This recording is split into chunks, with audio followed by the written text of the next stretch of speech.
আসসালামু আলাইকুম রহমতুল্লাহ। আজকে আমি তোমাদের ওয়ার্ড অ্যান্ড ফ্রেজের দ্বিতীয় ক্লাস নিয়ে হাজির হলাম। আজকে আমরা একটি টপিক নিয়ে আলোচনা করব, এটার নাম হলো উড রাদার। এটার খুব সংক্ষেপে একটা টেকনিক আমি তোমাদের দিব। আশা করি মনে রাখতে পারলে খুব তাড়াতাড়ি তোমরা সেন্টেন্স দেখলেই বুঝতে পারবে এখানে কোন ধরনের ফ্রেজ বা ওয়ার্ড ব্যবহার করা হবে।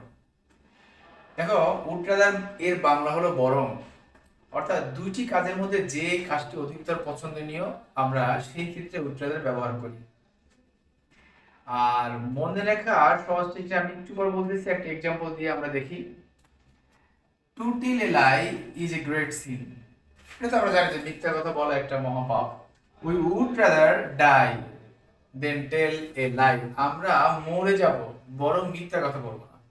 আদারওয়াইজ নান উইল বিলিভ আস। অন্যথায় কেউ আমাদেরকে বিশ্বাস করবে না। এটা ঢাকা বোর্ড 19 আসছে। এখন এখানে আমরা কি ব্যবহার করলাম? Would rather die then tell a লাই। অর্থাৎ এখানে মানে সহজ টেকনিকটা হলো দেন। দেনের পূর্বে এবং পরে যদি একটি মাত্র ওয়ার্ড থাকে, এর মানে জাস্ট মনে রাখার সহজ একটা রুলস আর কি।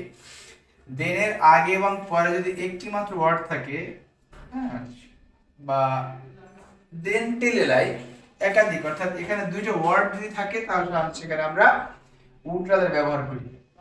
আর এখানে আরেকটা আছে, দেনের পূর্বে এবং পরে যদি একাধিক ক্লোজ থাকে, দুইটা ক্লোজ থাকে, সেখানে আমরা নোজ নট হ্যাড এরকম ব্যবহার করি।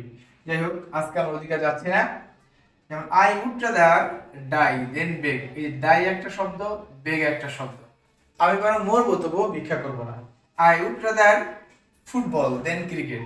আমি ফুটবল খেলবো তবুও ক্রিকেট খেলবো না। এই যে দুইটা শব্দ, এটা মনে রাখার সবচেয়ে সহজ উপায় হলো আমরা দেন দেখেই বুঝতে পারবো এখানে উড রাদার বসবে।